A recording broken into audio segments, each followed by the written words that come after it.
Come on, come on, come on, come on, come on, come on, come on. Let's go, let's go, let's go, let's go. Traffic Avenue, the show for me and you. Mondays to Fridays, ooh, the Traffic Avenue. Traffic Avenue, the show for me and you. Mondays to Fridays, ooh, the Traffic Avenue. Oh, flex. Buckle up and join the best. Let City relieve your stress. So yes, let the music soothe your soul and keep it going just to refresh. Buckle and enjoy the ride from 2 to the half of the 5. Mondays to Fridays, happening live. Where we gon' have a ball, you can text your guys. Let me tell you what you really gotta do. You can count on us, we come through. We got everything you need, that's true. Are you ready for the Traffic Avenue? Let me tell you what you really gotta do. You can count on us, we come through. We got everything you need, that's true. An applause for the Traffic Avenue. Traffic Avenue, the show for me and you. Mondays to Fridays, ooh, the Traffic Avenue. Traffic Avenue, the show for me and you. Mondays to Fridays, ooh, Traffic Avenue, oh yeah.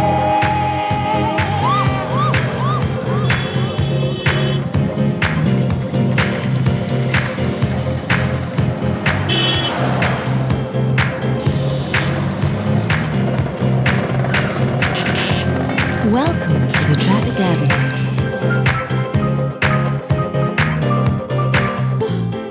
The Traffic Avenue. Traffic Avenue, the show for me and you. Mondays to Fridays, ooh, the Traffic Avenue. Oh, flex. Buckle up and join the best. Let City relieve your stress. So yes, let the music soothe your soul and keep it going just to refresh. Buckle and enjoy the ride from 2 to the half of the 5. Mondays to Fridays, happening live. Where we gon' have a ball, you can text your guys. Let me tell you what you really gotta do. You can count on us, we come through. We got everything you need, that's true. Are you ready for the Traffic Avenue? Let me tell you what you really gotta do. You can count on us, we come through. We got everything you need, that's true. An applause for the Traffic Avenue. Traffic Avenue, the show for me and you. Mondays to Fridays, ooh, the Traffic Avenue. Detailed news, unparalleled coverage. City News on 97.3 FM. Eyewitness News. Be there as it happens. City News.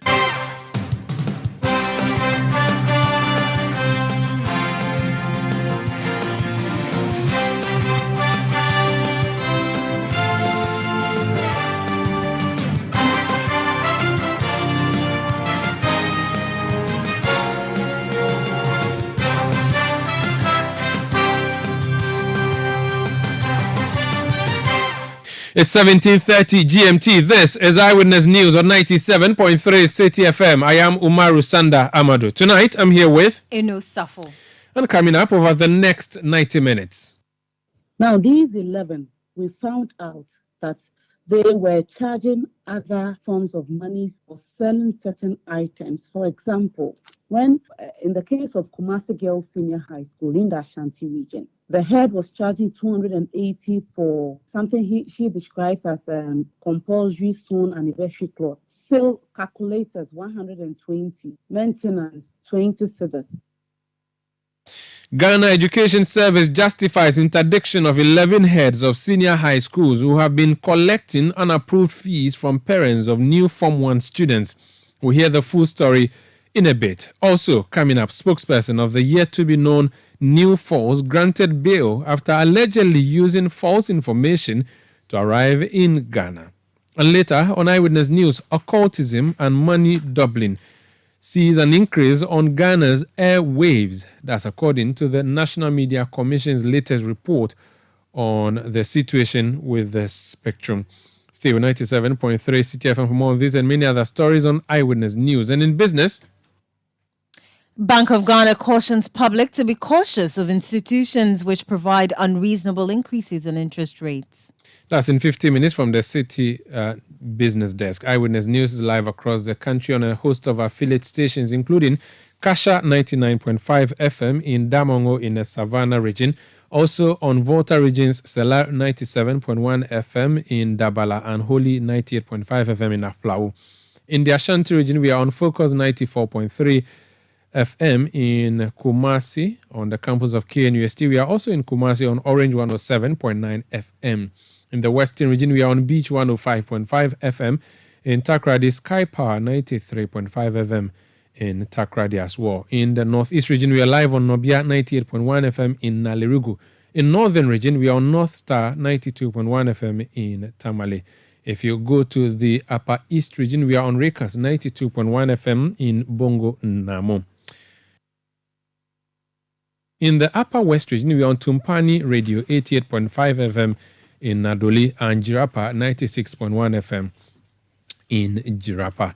The show is live on YouTube, is live on Facebook, and it's also on our website, citynewsroom.com. It's interactive. You can join us on WhatsApp 0549 986 996 0549 986 996. You can send tweets using the hashtag Citi Newsroom. You can tweet at Umaru Sanda or at Citi973. Let's start off from the Ghana Education Service and the education sector for that matter. The Ghana Education Service, or the Ministry of Education supervising that sector, has been going through the admission of new students. There's been a lot of back and forth as to whether the schools should reopen the time they reopened and for them to go back home in just 3 weeks. And I'm referring to new Form 1 students for various senior high schools.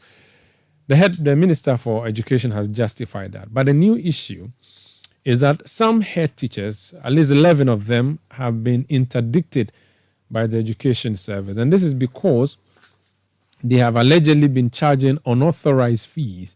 Under the free SHS program, the government has insisted that no monies should be paid to any school by school children, save what they have to buy to school. In fact, the government has also announced that it has introduced a national prospectus program where each student gets to know what they are supposed to buy from the portal and not to be told by the school. So essentially, schools are not supposed to sell anything to new students. But turns out these 11 teachers or head teachers have been doing that, and the GES has come hard on them. Just before we came on air, I called up Cassandra Chum Ampofo. She's head of communication at the Ghana Education Service to throw more light on this decision of theirs and ask, if things are not well and they have to be fixed by the head teachers, why don't you let them? Listen to this interview.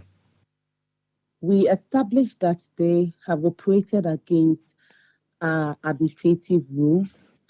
And what I mean by administrative rules, before placement, the release of placement, we had an extensive engagement with these heads, and then we made them aware of what they were supposed to do and what they were not supposed to do. In fact, they were also aware of the harmonized prospectus. We had a chance representatives on the prospectus committee, and so they were aware of the harmonized prospectus.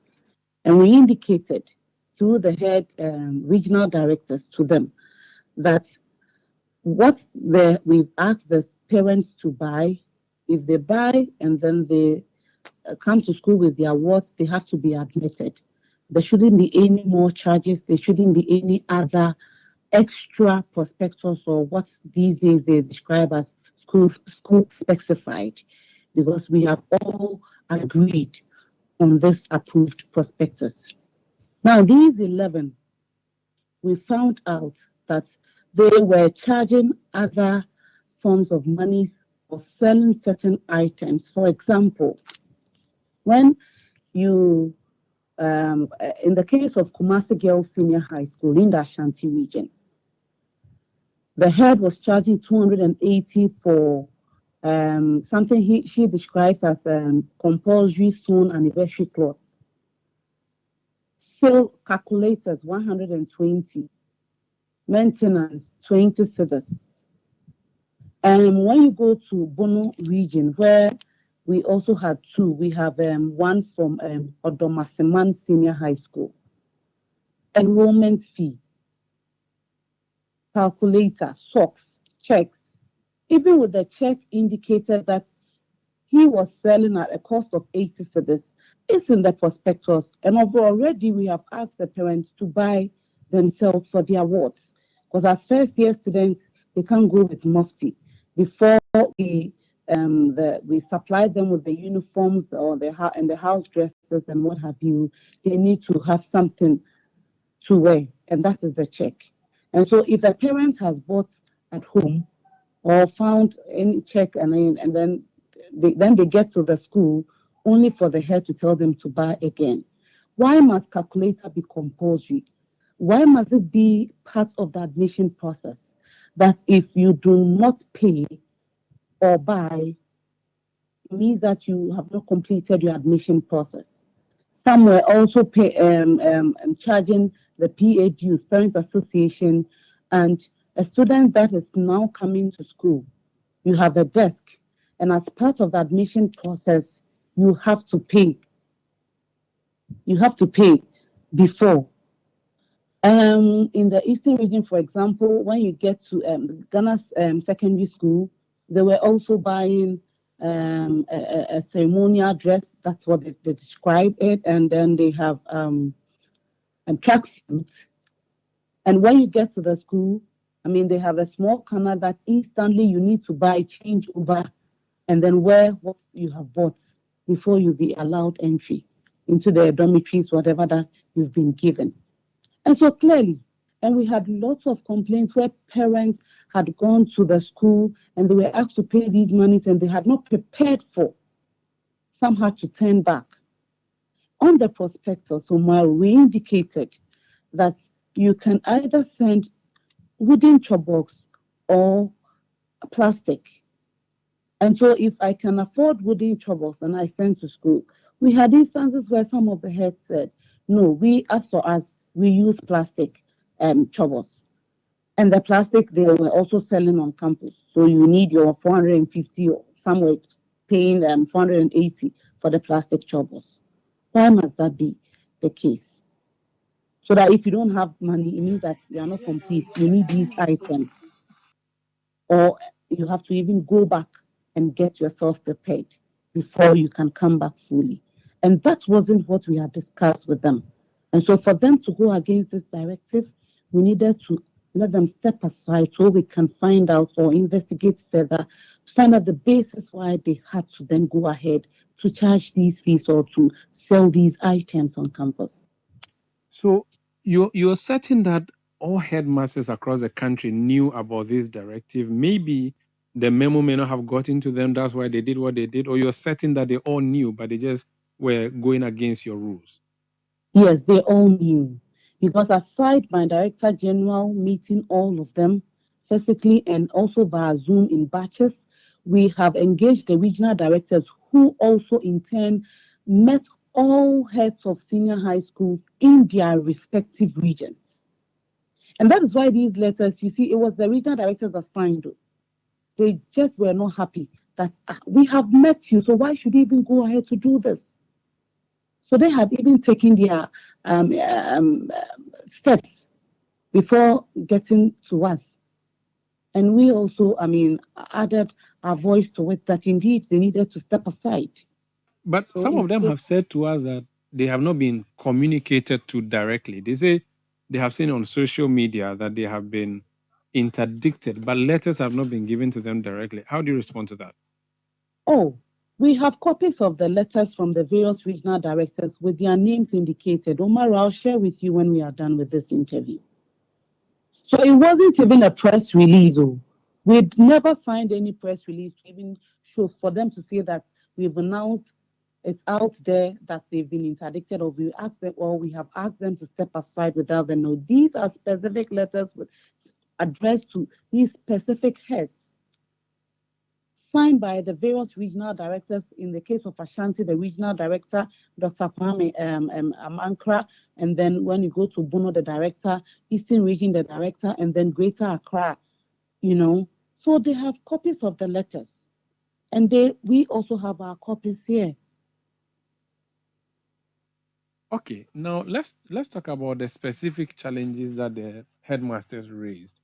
For instance, the headmaster of Ghana's, headmistress of Ghana's, has said that they needed tracksuits for the students, and the tracksuits, they say, serve dual purposes of one, protecting the students from mosquito bites during evening preps, and maintaining the school's uniformity, which aligns with the national prospectus.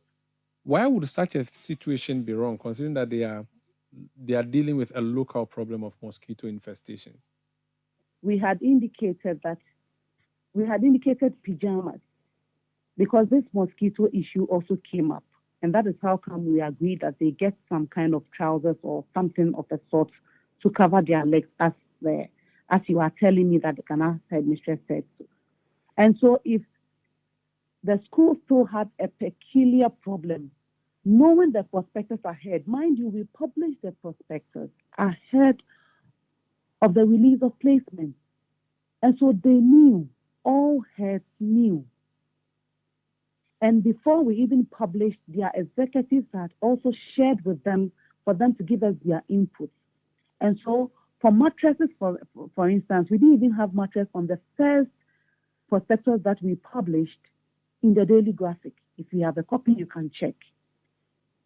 It was later that they gave us the feedback that not many of the schools have full complement of the mattresses. Those that have to have some being misplaced, or some have gotten spoiled. So then we said that if that is the case, then such schools, they can allow the students to also come in with mattress. And so on the school prospectus, the current one, you realize that item number 25, we have student mattress were not available in the school. When you check the first prospectus that was published in the Daily Graphic, you would see that there were items like the khaki white shirt, it wasn't in. It was a feedback Charles gave to us. Back to Ghana, if you have a peculiar problem, since the school is not yours, and since you are just, a head or a leader ensuring that quality education is delivered there, you only have to get back to us that as for Ghana, we have this peculiar need. But if you do not tell us and you go ahead to charge, then you make it mandatory as part of the admission process, and that if a parent or if a student does not buy the tracksuit on that fateful day that they are registering, the admission process cannot be complete or will not be completed, then it becomes a problem. Then it means that people that have traveled far and near, from far, for example, maybe in the northern part from Ashanti region to the eastern region, will not have to. And our biggest worry is the fact that they were not allowing the students to go through the process unless these items had been bought or were bought. Okay, now you've mentioned that these headmasters, their duty is to ensure quality education. They are local heads of local schools. Is the suggestion of the ministry and the GES that even if you notice something that you believe as a leader of the school you should be able to deal with on your own, which means asking the parents to complement or supplement, you should under no circumstance do that directly without clearance from the authorities? That's the position. You cannot charge students without approval. That is the reason why these days we don't even have the teacher factor in the PTA. Now it is PA, Parents Association. And so even if you decide, or even if you identify a need, you only have to communicate to the parent and allow the parents. Now their monies, we've told them it shouldn't pass through school coffers. We don't want a situation whereby students will be sacked from the classroom, from the dormitories. They will not be allowed to write their end of term exams or end of semester exams because they have not paid a certain kind of dues. So if parents are contributing and supporting the schools, that should be the parents' problem. And we've indicated that the parents, again, once it's voluntary, should not also, be on the students or attack them or drive them away for not paying. Because if they are paying, if I'm a parent and I've not paid my dues, why must my child suffer? Okay. And so if the head feels that he still needs to charge something, you still have to communicate. It's so simple. Finally, if these headmasters say that they are charging for the good of the school, but you hold a contrary view, why would you think they will be charging the parents then if these things they are charging for are not necessary? Because it would appear as if these are necessary things that they need, and that's why they're asking the parents to pay. Why would they be charging then if it's not necessary for the running of their schools? And so that is the reason why we've asked them to step aside. Once we've established that they have taken some monies, it's on that basis that we've asked them to step aside. Now, the next step is that we are giving them that fair hearing. They are appearing before their various regional DCs. And then they would also give us the reason. So these questions that you are asking, we'll ask them to give us answers to. Because I do not understand why a public senior high school, students will be charged admission fee. Omar will tell me how admission fee. And in some schools, they have even termed it enrollment fee. Others are also calling it entrance fee. And it's on the list. These 11, some of them are charging. Though they vary, some of them are charging all of these things. Why should calculator be mandatory why should calculator be part of an admission process? That you need to buy the calculator at all costs at the exam, at the administration block. Okay. As all right. part of the admission process. So these are some of the things that even if you want them to, allow them to settle. They have got the basic items on the prospectus. Allow them to settle. Don't let anybody go back home. Okay. When they are settled and you have other things, then you can communicate to management. We look at it. This calculator thing, it could even have come later. Okay. And then maybe you tell the parents that, your what needs calculator. So let them get them maybe, or they'll even be breaking on the 21st. So when they are, let them buy calculator. Should you go and buy calculator in bulk and come and sell at a higher cost in the school?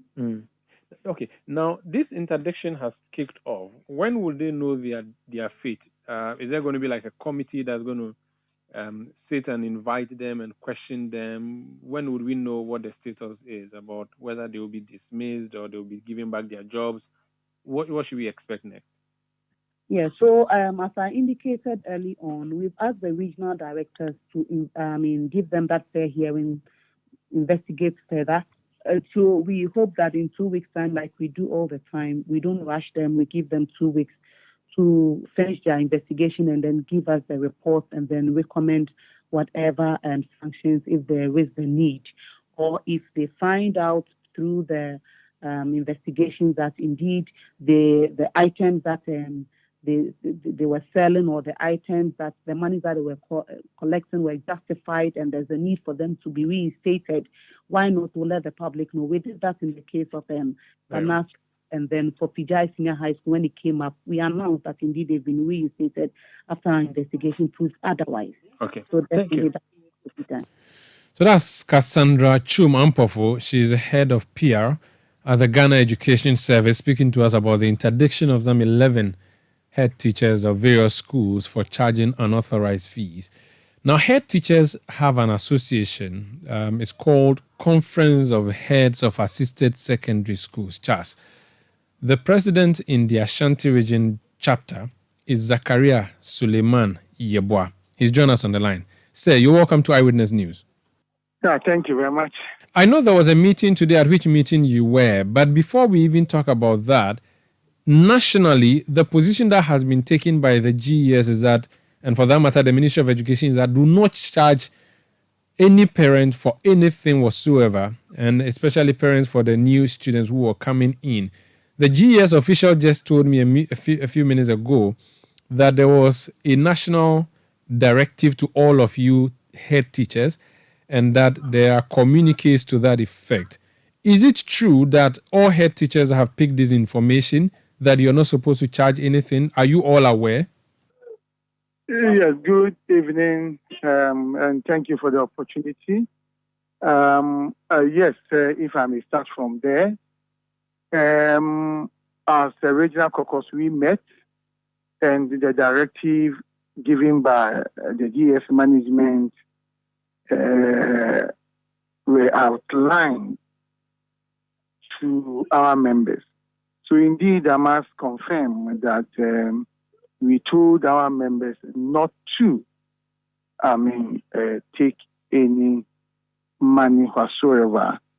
Any process or the admission process should not be used to hinder a student from coming to school. This we told our members just that. So your members knew that what they were doing is wrong then? Yes, as at now, I wouldn't be able to ascertain whether what they have been accused of probably are right or not. But in fact, we met the regional director this morning, and he is starting his investigations tomorrow. Tomorrow, almost, I think 4 of them will meet the committee, and the next day, another 3 will meet the committee. So we are most thankful to the regional director for, expediting the hearing.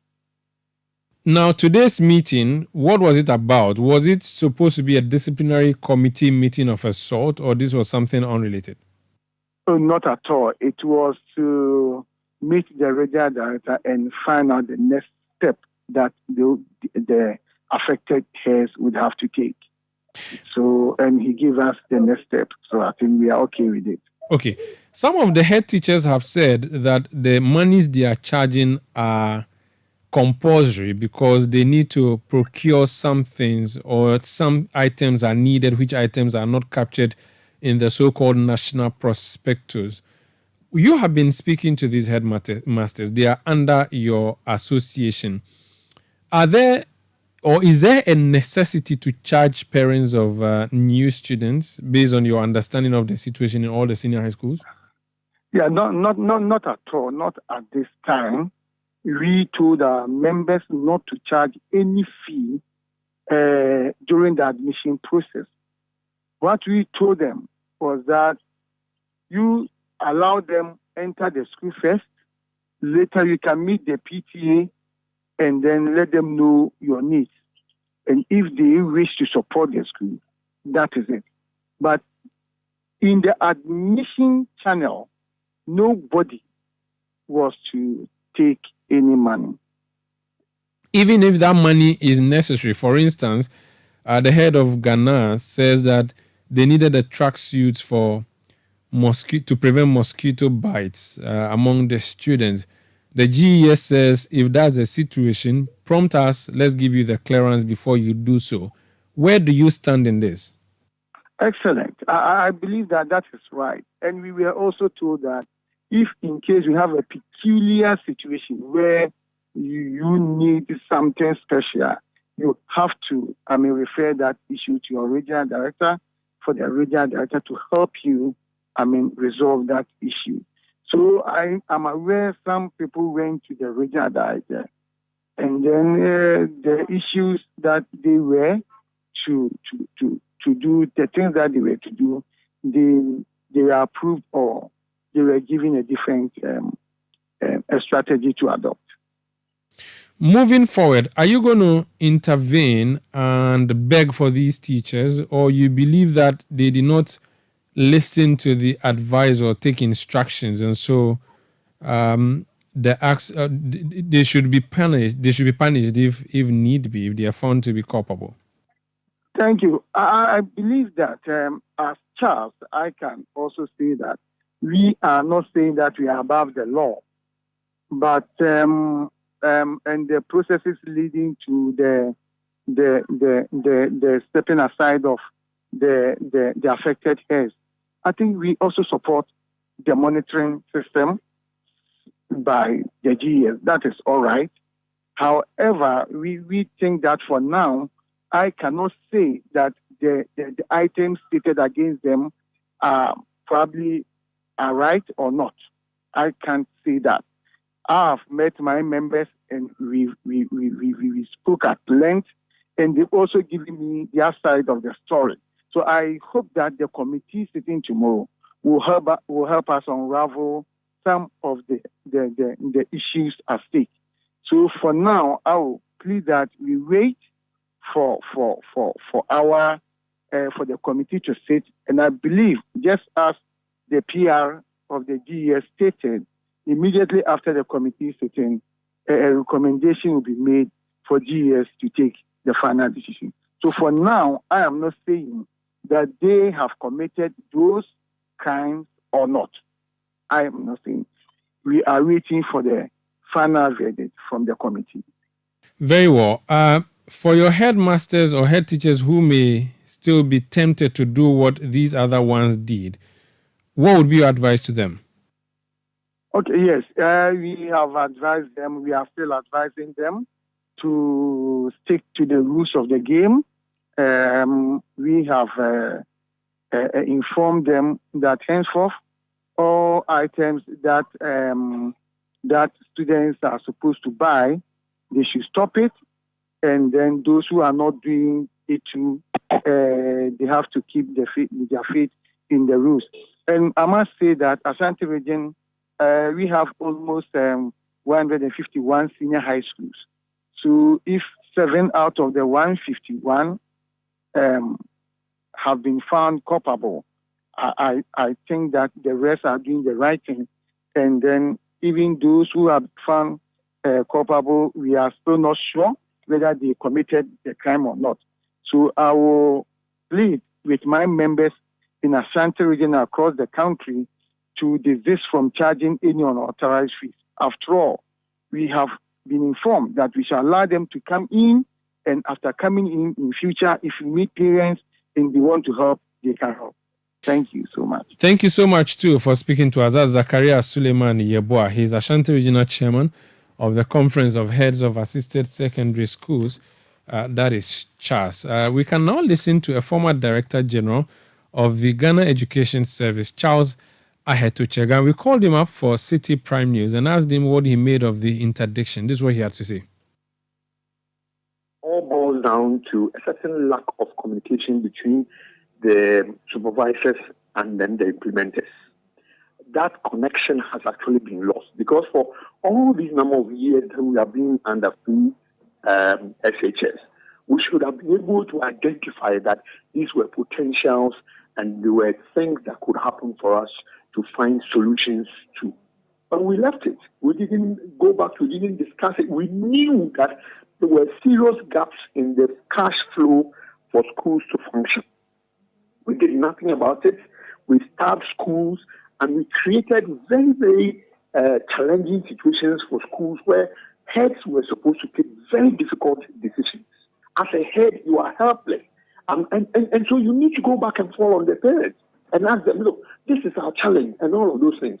So for me, I think that we have been very much in a hurry to interdict. We didn't go to the situation to find out why did these people ask for whatever they asked, even though outrageous they were. But now you are taking them there so that you gather information. I mean, all these things you could have done it without being sensationalist and saying that they are being interdicted. I mean, besides, these are not offenses that would require headmasters to be out of job to investigate. They can still be in their job, and then you still investigate them. So I think that this situation is rather unfortunate. These people have not considered the reputations of the headmasters and who are affected in this situation. And it appears as if we have been very sensationalist in trying to do the kind of things that we are doing. So that's Charles Ahetochega. He is former Director General of the Ghana Education Service. Martin sends a message from Ashaiman and he says, if Cassandra Chum Ampofo really understands senior higher education, she and her bosses would have included scientific calculators. Their act is like admitting young footballers into a football academy without football boots being a requirement. Aka Paul Jr. sends a message from Hafumim and he says, it may be true that the interdicted heads were charging these vulnerable students undeserved monies, but it doesn't warrant the punishment meted out to them. How much monies have politicians not squandered without any form of punishment? The crab is killed, but the scorpion goes unhurt. Okay, I don't know which proverb that is. Isaac Intema says, I think they should rather interdict the people who do the placement at the school placement secretariat. What is wrong with purchasing an anniversary cloth?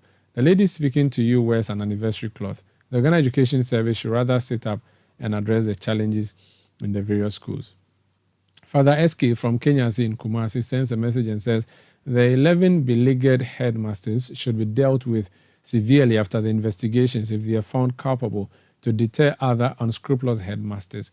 This has become annual ritual among some of the heads. Collins in Somania says, did I hear the woman ask, why should the calculator be compulsory? Please let her understand that every student who reads core maths needs a calculator. Casio 911, I remember that one, it was hell. Stress my core maths. Aziz Donline says, the decision by GES is totally unacceptable and unfortunate and ridiculous because the head teachers are suffering in the various schools.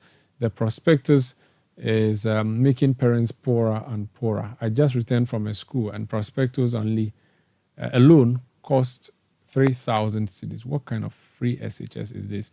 General Otega says government must face reality in the education sector and stop jeopardizing the future with cheap politics. PTA must be allowed to contribute to avoid imminent collapse of the scheme because government itself is broke. Send a message 0549 986 996 and the world will hear what your views are. Eyewitness News. Be there as it happens. You know, Papa, see that? And it's rickety car. Hey, Papa! Bobo, so how your engine now? It is half man, half amazing. Thanks to Quartz and you can feel better energy. Can't touch this. Actually, guys, so Sancho's engine just died like that. Yes, so somebody managed to convince him that there is a better engine oil than Quartz, and he switched. Sancho Panza.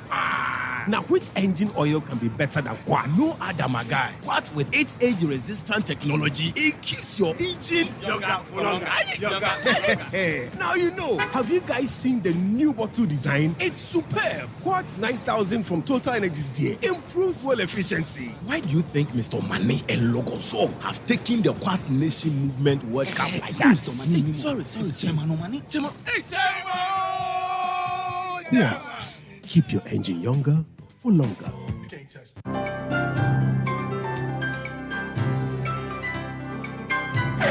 Using a condom will protect you and your partner from HIV, STIs, and unplanned pregnancy. Condoms are an effective way for protection against HIV infection. Don't take risks. Use a condom every time.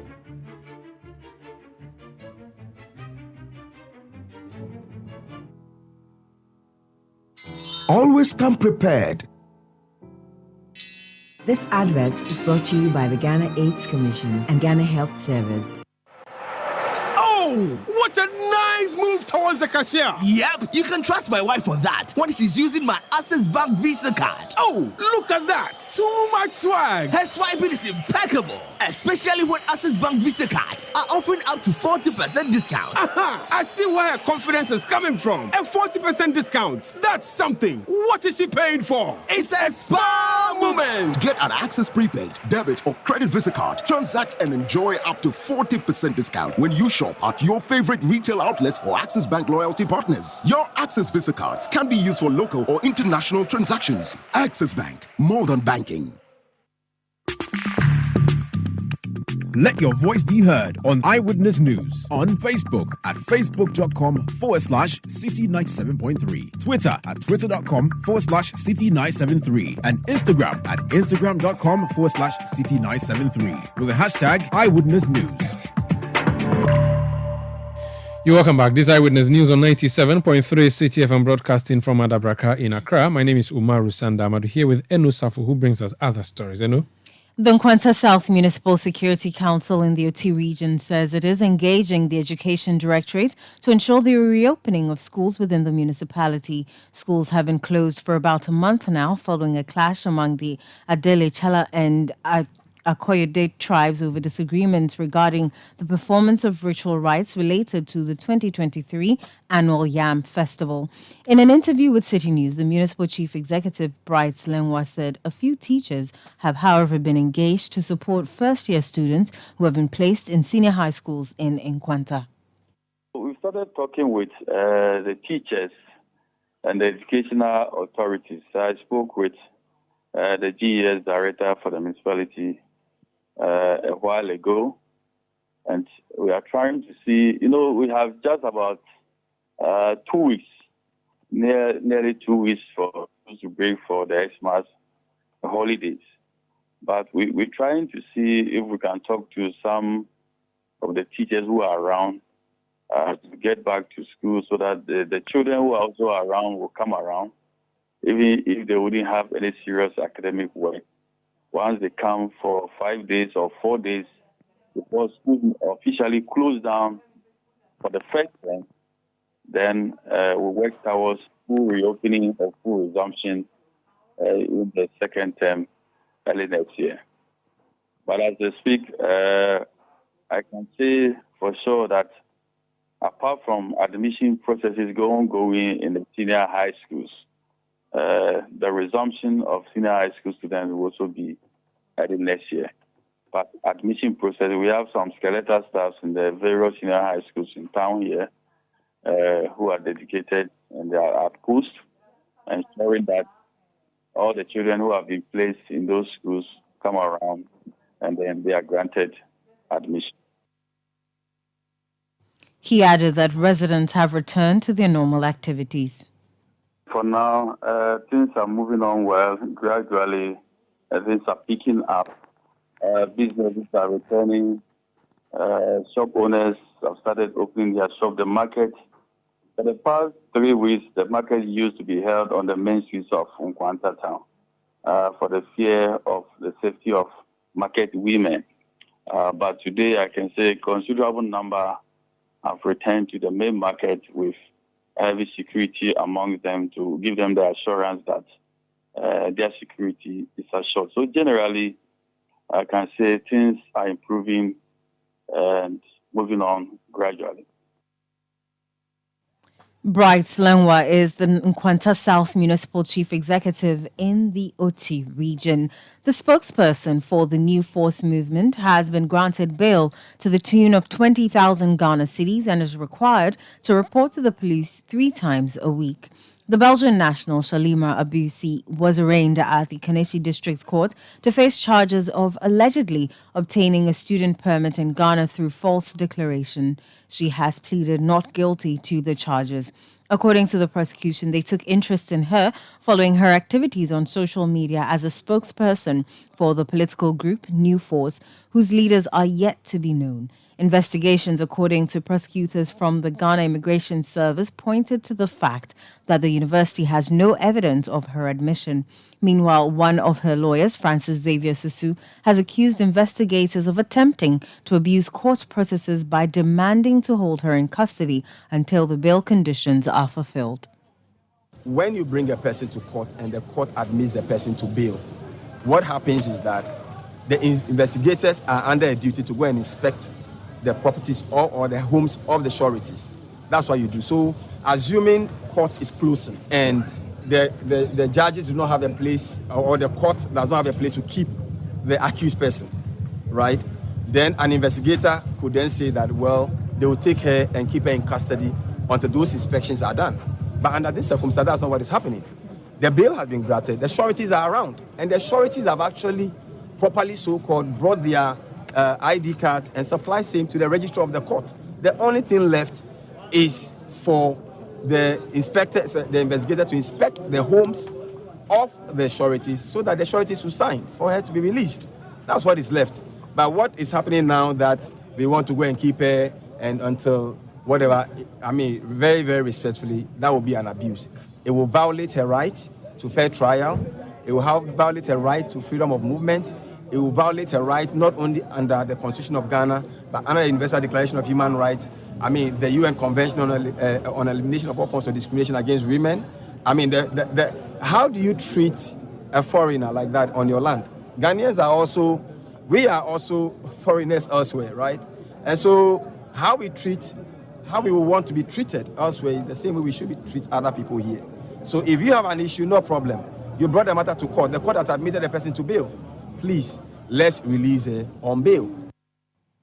You heard lawyer for the spokesperson for the new force, Francis Xavier Susu.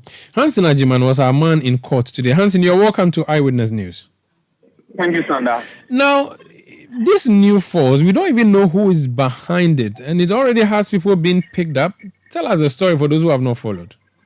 Well, the new force is, as we have been made to believe, is a political group. We don't know who is behind it. There was controversy when one of the persons who put himself up to run as an independent candidate in the 2024 election, Dr. Samankra, came on social media to declare that he is the new force. But there was a quick response from the originators of the idea, as we are made to believe, that he is not a person. And so up until now, we don't know the exact face behind the new force. However, this third lady, who is a Belgian national, she came on social media and indicated that she was a spokesperson, or she is the spokesperson for the group. She then attempted to present to Ghanaians an overview of what the group is about, and it looks as though the group is seeking to be a political force within the country, and perhaps going forward into 2024, the real identities behind it will be revealed. Now, the Ghana Immigration Service is telling us that based on the activity of this person, the lady as spokesperson for the group, they were interested in who she really is. And so they began to inquire about her and do some investigation about her. It was at that point they realized that she's in the country as a resident with a student permit. And so they investigated into their student permit. They found out that she presented documents that she was a student of the Ghana Christian University College. However, when they did further checks with the university indicated that it had no form of documentation or evidence suggesting that the said lady is a student of the university. And so the Ghana Immigration Service, upon further investigation, came to a conclusion that she gained to use false declaration, being that she was a student or she is a student of the Ghana Christian University College, as a means of getting the student permit when she isn't a student of the said school. Reason she was invited to the offices of the Ghana Immigration Service. After interrogation, she was then placed on arrest. Then she was first sent to court on Friday, remanded, and the case was adjourned to today, where she reappeared in court.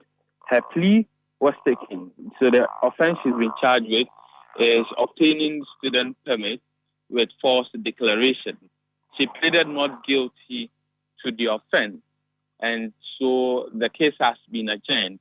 But before the case was adjourned, her lawyers, led by Francis Xavier Susu, prayed for bail for her, arguing that she was not a flight risk, arguing that there was a fundamental human right she enjoyed, and the fact that the offense that she has committed is a misdemeanor, then she ought to be granted bail.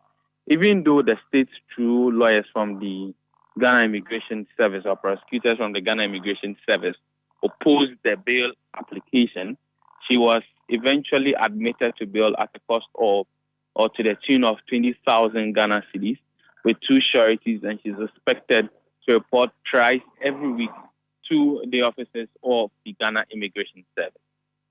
Her parents were there when were you able to get a word or two from them? And also the supporters who massed up at the court, any identifiable figures that you saw? Well, they were not identifiable people. These are people who were clad in T-shirts that had her names written on, holding placards, chanting songs, Free Shally. They claim to be members of the New Force group. that we cannot deny or confirm. And so that is the extent to the information we have about the over 50 or over 30 people who gathered at the Kaneshie District Court. After court proceedings, the father and mother of this lady came out of the court premises, equally chanting the Free Shalima songs that the youth group were singing throughout the process of the hearing. We attempted speaking to the father and the mother, but because of the noise, they couldn't hear us. But the mom was able to make some few comments where she indicated that she's happy about the turn of events that her daughter has been granted bail. Later, when all the crowd has dispersed, we attempted speaking to the father, who indicated that he does not grant any interviews. And so we couldn't get any meaningful conversation from the parents, but for the comments of the mother to say that they are happy that she's been granted bail. Do you know if the bail requirements have been met and she's gone home, or she's still in the custody of the state as that is being processed? As of the time we were leaving the Kaneshie District Court, we were made to believe that she had met the bail conditions. Now, this was of a huge debate between the prosecutors at the Ghana Immigration Service and lawyer for the lady, that is Francis Xavier Susu. You know, what we've observed, and I cannot say that is a practice or that is the accepted procedure, but what I've observed from reporting at the court is that when the court grants bail, the accused person, if he's already or she is already in custody of the investigators, i.e. from the police or from the NIB, the accused person is handed over to the investigators or the prosecutors, while family and friends go about trying to meet the bail condition. It is upon the time when they are able to meet the bail conditions, that is when they hand over the accused person to the family, when now the person will be free to move about and will only be required to say, visit the appropriate security agency as required by the bail condition, or to appear before court during the next adjourned date. But what happened today was that Francis Xavier Susu was insisting that the lady be kept at the court while processes be taken to meet the bail condition, even though officers from the NIB, according to Francis Xavier Susu, were seeking to take the lady back to the NIB office for the bail conditions to be met before she will be released. But at the time we were leaving there, it appeared they had finished everything. They kept her at the police, at the Kaneshie District Court on the demand of her lawyers led by Francis Xavier Susu, and were told that all the bail conditions had been met, all the properties had been inspected, and the investigators were satisfied. And so they were only going to the NIB office for some few paperwork before she's allowed to go home. As to whether anything changed after that, we do not know of that. Very well. Thank you so much for speaking to us. That's Hansen Ajiman. He's a correspondent in the courts, bringing us up to speed on development relating to the spokesperson of the so-called New Force movement. This is Eyewitness News on 97.3 Citi FM. And what else do you have for us? So the Ghana Catholic Bishops' Conference has reiterated their support for the promotion of proper human sexual rights and Ghanaian Family Values 2021 bill, also known as the Anti-LGBTQI Plus Bill. The bill aims to criminalize LGBTQI Plus activities, prohibits the promotion and advocacy of LGBTQI Plus content, and provide protection and support for children and individuals involved in LGBTQI Plus issues. In a statement cited by Citi News, the Catholic Bishops' Conference urged Parliament to ensure the passage of the bill to deal with such acts. Now, the mayor of Kumasi, Samuel Pine, says fire officers may not have enough evidence to unravel the exact cause of the fire outbreak at the French Line section of the Kumasi Central Market.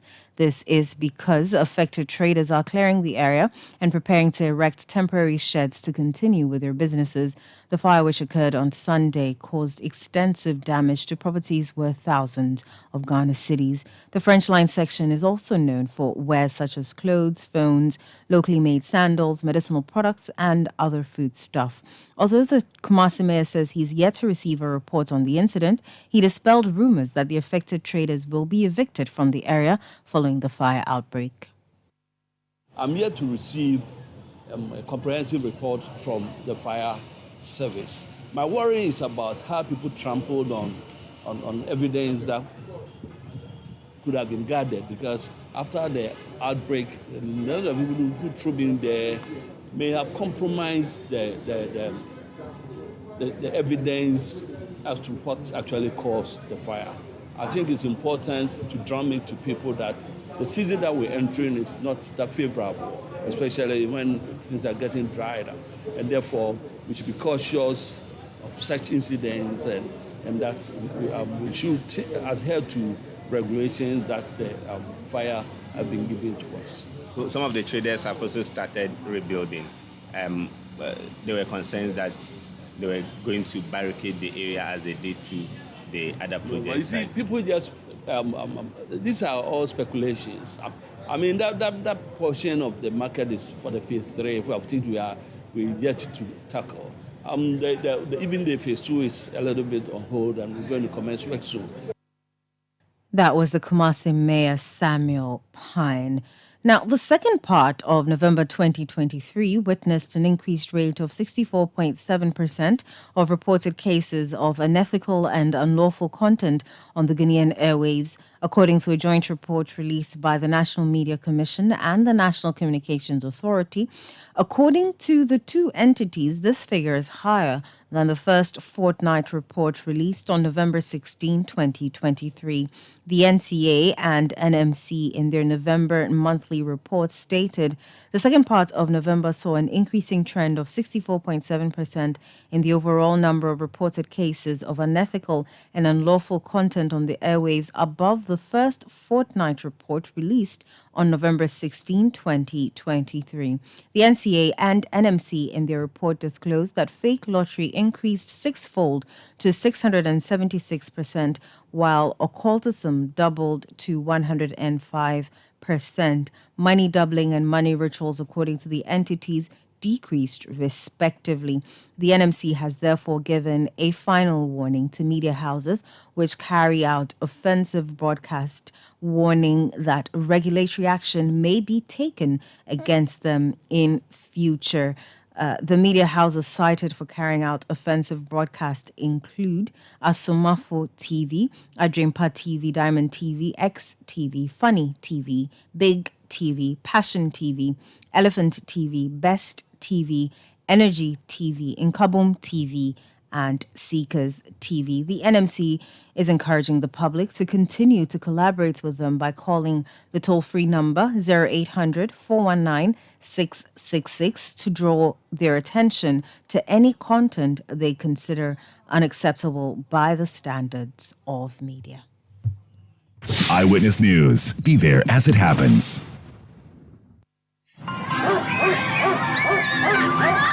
Mommy, please, let's go.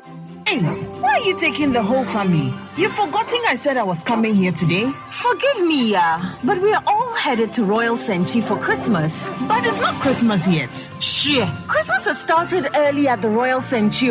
From now till 21st of December, you can book a room for 2 people at a promo rate of 1,500 cedis on bed-only basis. You're joking. 1,500 cedis for a room at the plush Royal Senchi? Let me call my husband now. Call 0244 958 822 or 0303 409 180, or send an email to reservations@theroyalsenchi.com. Terms and conditions apply. The Royal Senchi, your luxury riverside escape.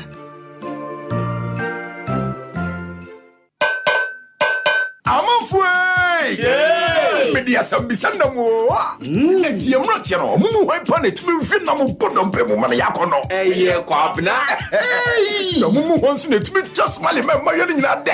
Eye kojo. Enu kro.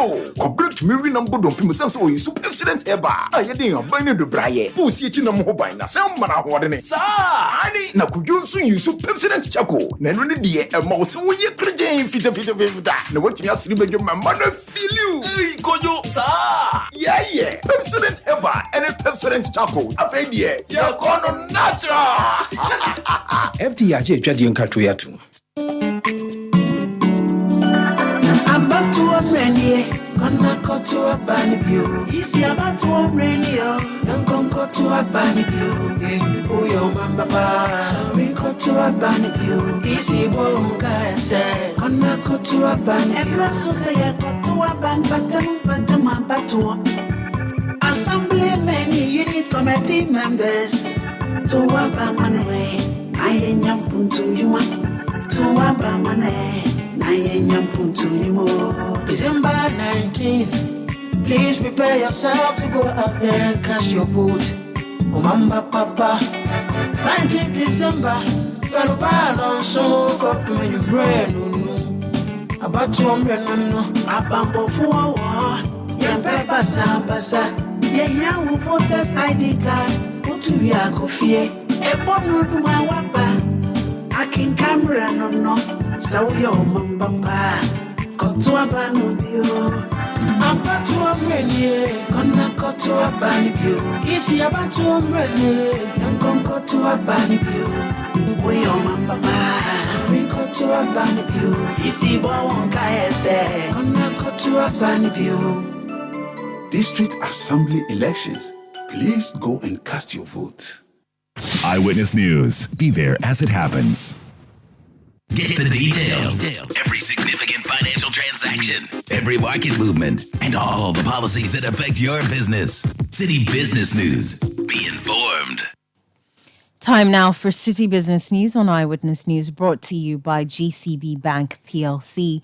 GCB Personal Loan, make that big move and dream a reality. My name is Inosaf. Let's settle for the details. The Bank of Ghana is urging the public to beware of schemes which advertise sophisticated products to the general public. The central bank notes that this may be a Ponzi scheme only meant to lure unsuspecting individuals to invest in these fraudulent products. This is contained in the central bank's financial literacy document on red flags of a possible fraudulent financial institution. It also noted that the public must beware of institutions whose operations overly revolve around one person, such as the CEO, and be apprehensive of institutions which provide unreasonable increases in interest rates within a short period of time. This, it explains, could signal a desperate attempt to raise funds due to the institution's poor liquidity situation. Vice President Dr. Mahamudu Bawumia has expressed optimism about the country's economic resurgence. Despite recognizing the challenges faced by businesses in the past year, he highlighted strong macroeconomic indicators indicating a positive turnaround. Speaking at the 20th edition of the Ghana Club 100 Awards in Accra, Dr. Bawumia acknowledged government's progress in implementing the post-COVID-19 program for economic growth. Ghana is a promising country with an expanding workforce, an abundance of natural resources, and a history of economic resilience. Following a period of challenges and setbacks to major external shocks, Ghana's economy is marked for accelerated growth with our post-COVID program for economic growth. All the major economic indicators, such as the budget deficit, the debt, exchange rate depreciation, inflation, and economic growth, are all pointing in the right direction.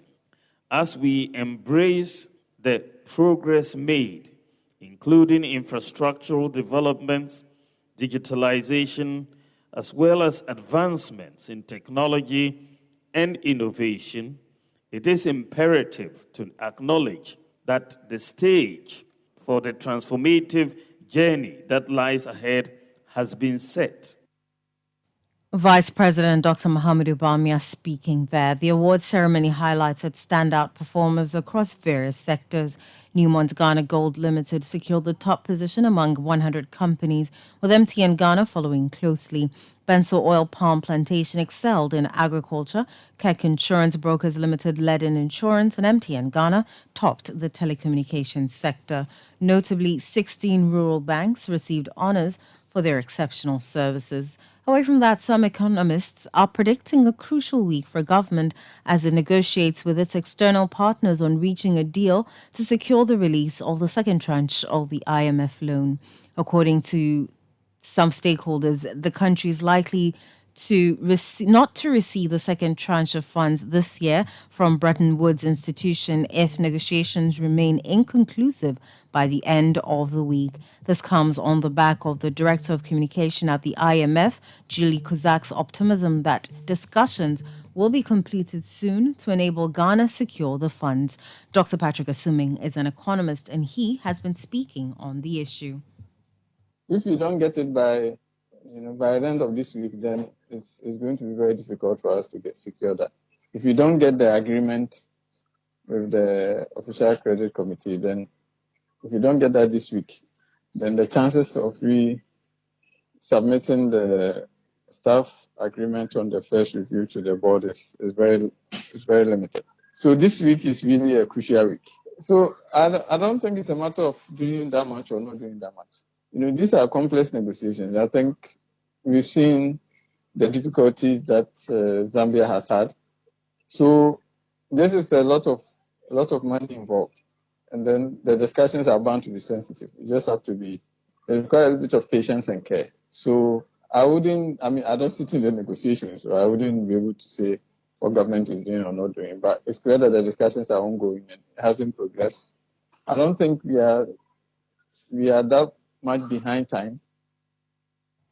Dr. Patrick Assuming is an economist. The Ghana Standards Authority says it will deploy its recently commissioned trading standards inspectors onto the market as the festive season approaches.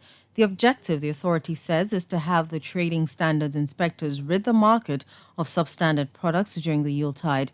Head of Special Projects for the Ghana Standards Authority, George Anti, in an interview with Citi Business News, highlights the authority's commitment in protecting the consuming public from unwholesome products.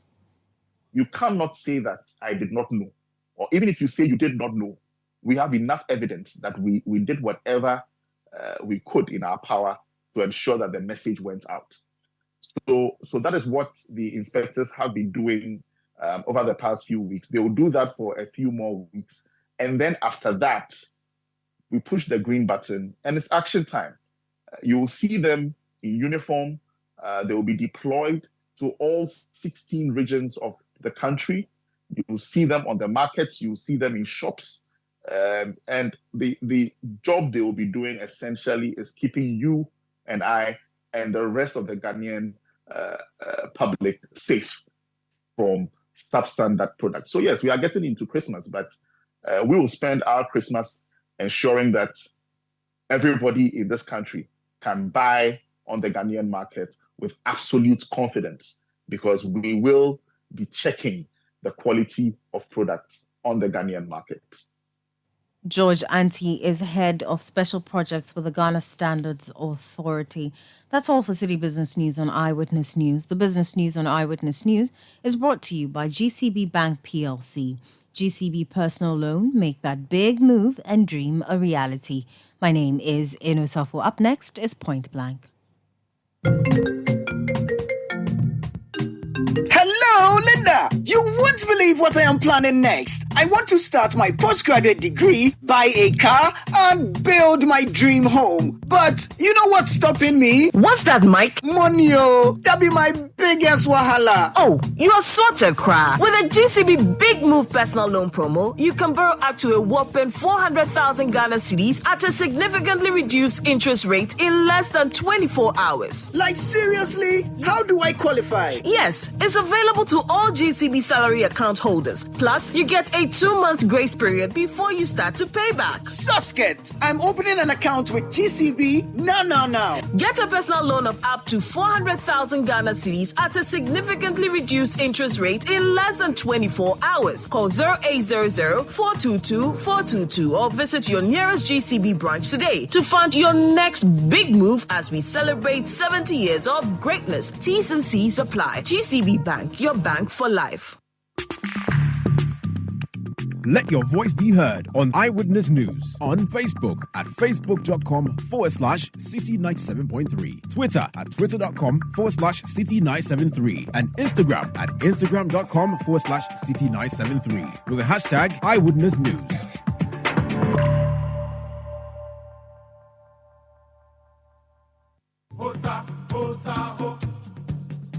The Association of Ghana Industries, in collaboration with the Ministry of Trade and Industry and Ghana Standards Authority, present the 12th AGI Ghana Industry and Quality Awards. Theme: Promoting Local Production in an Ever-Changing Business Climate. Date: Tuesday, December 12, 2023. Time: 6:30 p.m. at the Grand Arena, Accra International Conference Center. Major sponsors: Goyle, Rono Motors, Olam Agri, GCB Bank, B5 Plus, Nexons, Promasidor, GB Foods, Ghana Gas, Precious Mineral Marketing Company, Latex Foam Ghana, Activa International Insurance, Silver Star Auto, Unilever, and Gasem.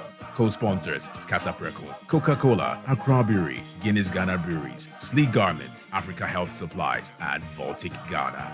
For tickets, call 0547-474871. Be part of this excitement.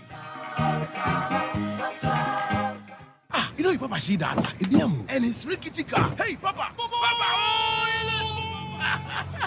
Bobo, so how's your engine now? It is half man, half amazing. Thanks to Quartz and you. Can't feel better energy. Can't touch this. Actually, guys, so Sancho's engine just died like that? Yes, so somebody managed to convince him that there is a better engine oil than Quartz. And he switched. Sancho Panza. Now, which engine oil can be better than Quartz? No other, my guy. Quartz with its age-resistant technology, it keeps your engine younger for longer. Now you know. Have you guys seen the new bottle design? It's superb. Quartz 9000 from Total Energies there improves fuel efficiency. Why do you think Mr. Mane and Logoso have taken the Quartz Nation movement World Cup like that? Sorry. Chairman. Quartz. Keep your engine younger for longer. It is your time to vote for your assembly members and unit committee members. So get involved and vote. It's a civic duty required of you as a Ghanaian. So get involved and vote. A message from the National Commission for Civic Education, NCCE.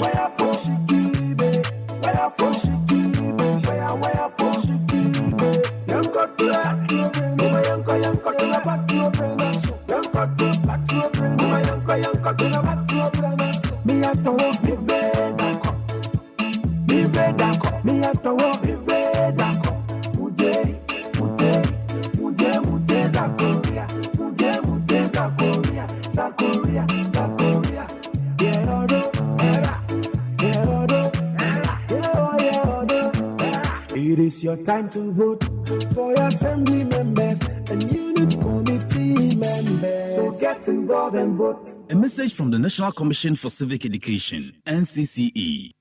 Eyewitness News. Be there as it happens.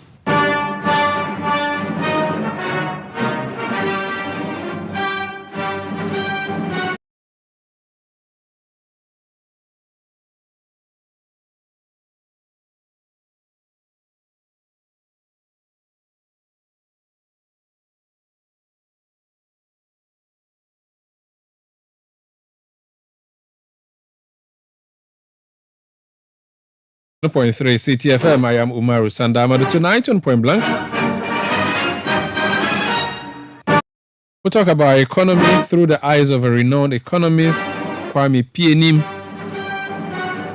a member of the New Patriotic Party.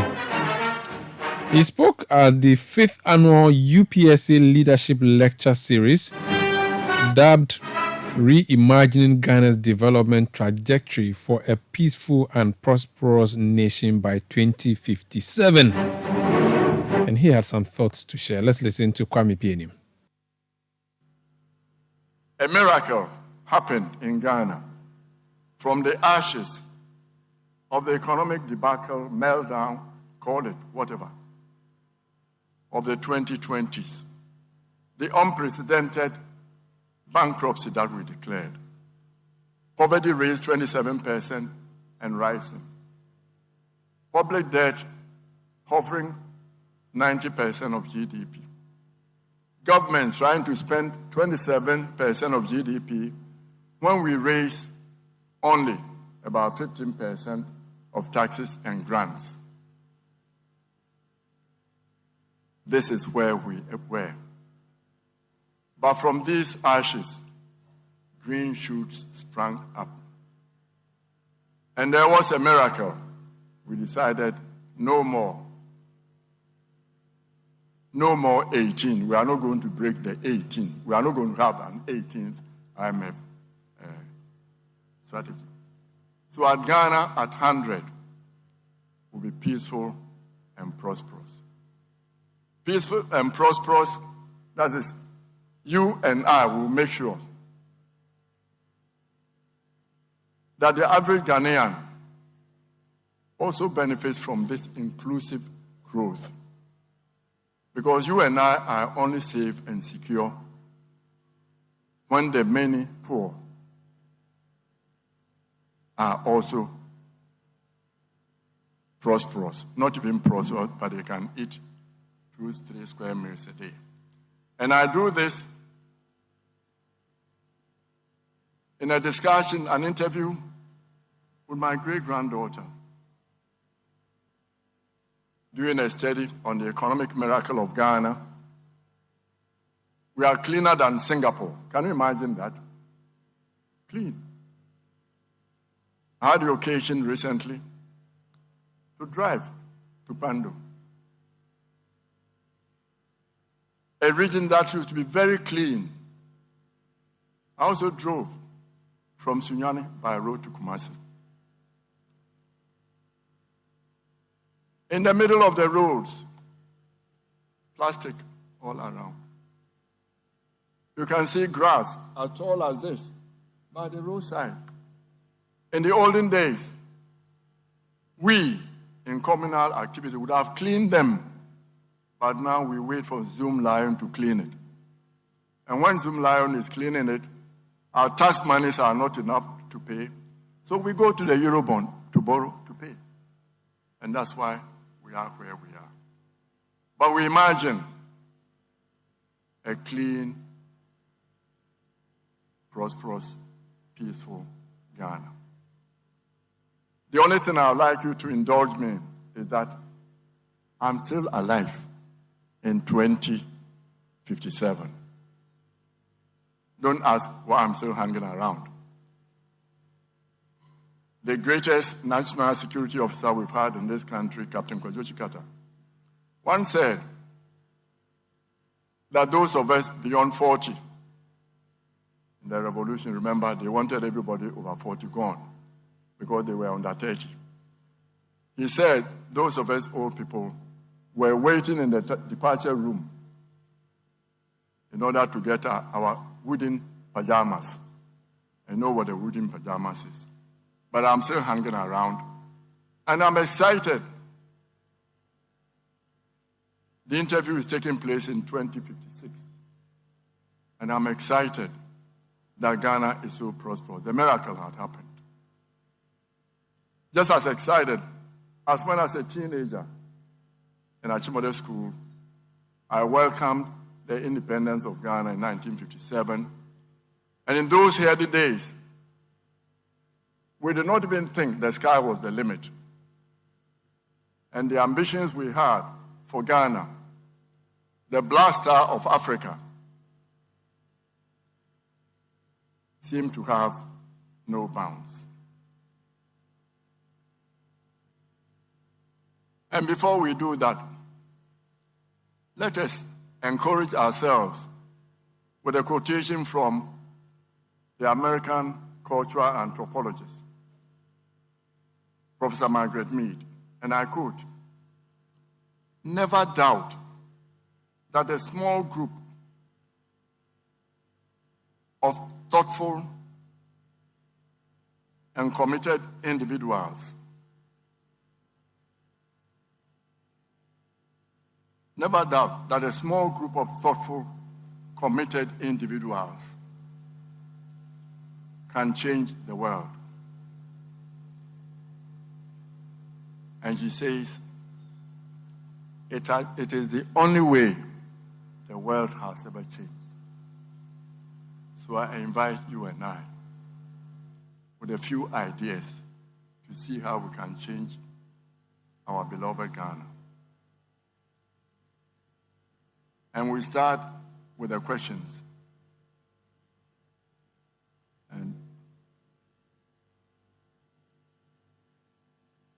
And I start by saying, how do we remove the shackles? I've gone one step ahead of me. The shackles, in order to have nimble feet, to be able to take off, there were shackles around us that we needed to remove. First is the population drag. We've talked about it already. That is, we need to move. And the population drag was removed when Parliament passed an act abolishing child marriages. The Constitution of Ghana says you are a child until you are 18. Nobody could marry anybody under 18. And the district assemblies, and I said, reinvigorated. But maybe what we should talk about is repackaged and re-strengthened. Worked with the traditional rulers and made sure that this law worked. And it worked in that everybody in the districts, and we moved what I call a national population and development council. That will cover also the births and death register under it, and the National Identification Authority also under it.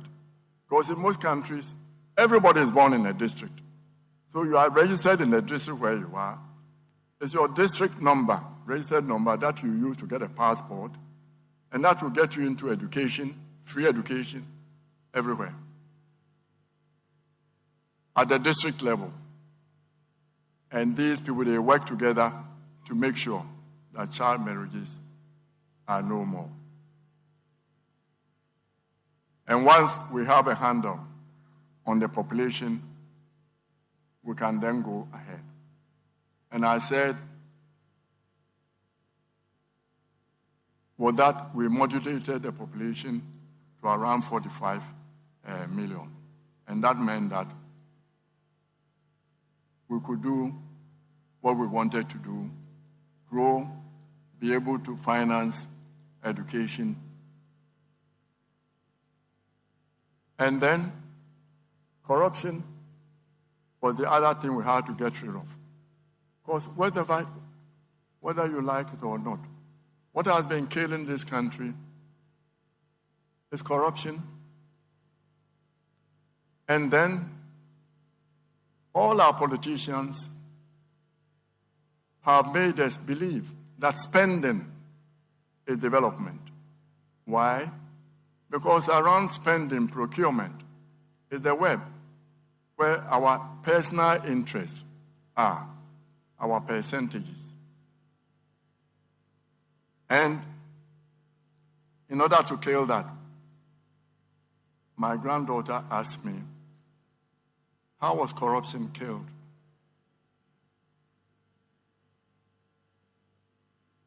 And I said, it was difficult but not difficult. Parliament passed an act based on the prisoner's dilemma. The dilemma puts a tension between the giver and the taker. So that whoever reports first And we have 6 months within which to report. If you took the bribe and you went and reported, you kept the bribe. If you gave the bribe and you went and reported, your bribe was given back to you, and you got 50% of the fine, the penalty, that was imposed on the other person, which is 200% of whatever he did. And then, if you are a contractor, you get 5 points for any future government contracts that you apply for. And the guilty party is given 10 years prison sentence, minimum. If the contract had anything to do with health, hospitals, education, infrastructure that may endanger human life, the penalty was life. And we killed corruption just by putting tension between the giver and the taker so that the first to report benefits. And it worked. The next question my granddaughter put to me was that, Opa, I hear you also killed corruption using digitalization. I say yes. Because she had gone to try to interview the Controller Accountant General and the District Assembly Common Fund Administrator, and she found out they were robots. What we did in the miracle was that all payment systems were digitalized. You didn't need a Controller Accountant General, the big staff. You had young, ICT savvy people wearing sneakers and sandals wandering around the robots. Social Security payments, salaries, third-party payments from the Controller Accountant General where people queue up there, all that is digitalized. SNIT payments, the District Assembly Common Fund 7%, it's all digitalized. A percentage of tax revenue. So immediately tax revenue went in to the Controller Accountant General, the robot just pushed a button. And once the button was pushed, the salaries were disbursed into our accounts. SNIT got their payments. This Assembly Common Fund got their payments. And there too, there's no district assembly administrator. It's a robot. That robot, Parliament has already said the district assemblies, this percentage goes to this district, this district. The robot punches, and every district, the money is put in the account. So there's no more. We haven't received the District Assembly Common Fund for 3 months. The third quarter has still not come. The first quarter has still not come. And we are in June or July. Computers went. And for contractors, it was done physically. We have a road contract to be built in 1 year. It means every month we'll pay you 8%. The last 4% payment is paid when you present the final certificate, and in exchange for the paper you give as guarantee, your performance bond. So when we take your performance bond, we give it to you, we give you the last 4%. Automatic, every month is paid. If the algorithms find out that you are getting the money paid and your physical performance is less, it converts what you are being overpaid as a loan. And remember, your bank has guaranteed that. So your bank has to pay the interest to do it. And you can't go and talk to a robot. The algorithms are there to make sure. National health, this is also sent. And the doctors who are providing services to them also see. It's plain, we publish it. Business and Financial Times, that's what they publish. The contractors, you are paid. You can't come and tell me I bought bricks from you, I can't pay, I've not been paid. I can see there. So a little bit of sunlight also helps to kill corruption. Even Galamsey, the intractable one, was killed. ICT and apps. And I invite you, an all-girls school in Kumasi, prepare the software. KNUS to help them. And they arranged with a space program of India and put it up there, satellite, and had a digitalized map of Ghana everywhere. So to be flashing red where Galamsey is going on. And it's beamed. Our favorite TV programs at the corner of it will be flashed where the red lights are. So the Chief of Staff, the Minister for Lands, the CDS, the IGP, District Chief Executives, Nananum,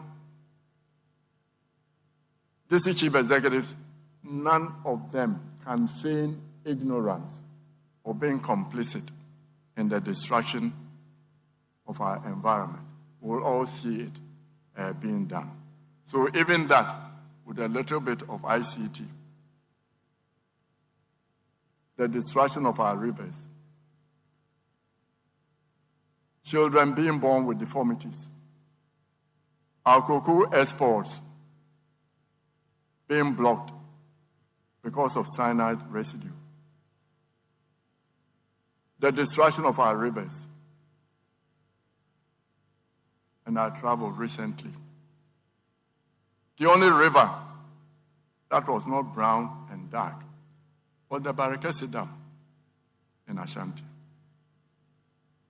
And even that, we killed it with ICT. And then, the question was also asked, how did we manage to stop the overspending that was macroeconomic instability? Because as I said, we're spending too much. But that also, we did it by reimagining the state, by right-sizing the government. Government was then limited to where its core competencies are: to provide security, primary health, education,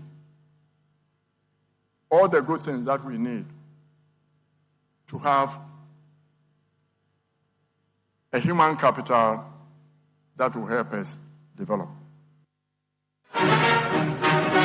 The words of Kwame Pienim, celebrated economist and a member of the New Patriotic Party. He was speaking at the UPSA today as part of a series of lectures that the university organizes. Well, that would be it for Eyewitness News tonight. My name is Umar Rusanda Amado. I did this with Anu Safo. Production by Kobna Wilson, Beverly London, and Sami Wiafe. Technical support from Daniel Squashy. New media support from Edwin Kwakofi. We return tomorrow at 17:30 GMT. Up next, I leave you in the hands of Samuel Atamansan, who is bringing you Footprints. And tonight, his guest is Nana SKB Asante. You don't want to miss that conversation. Stay tuned in and good night.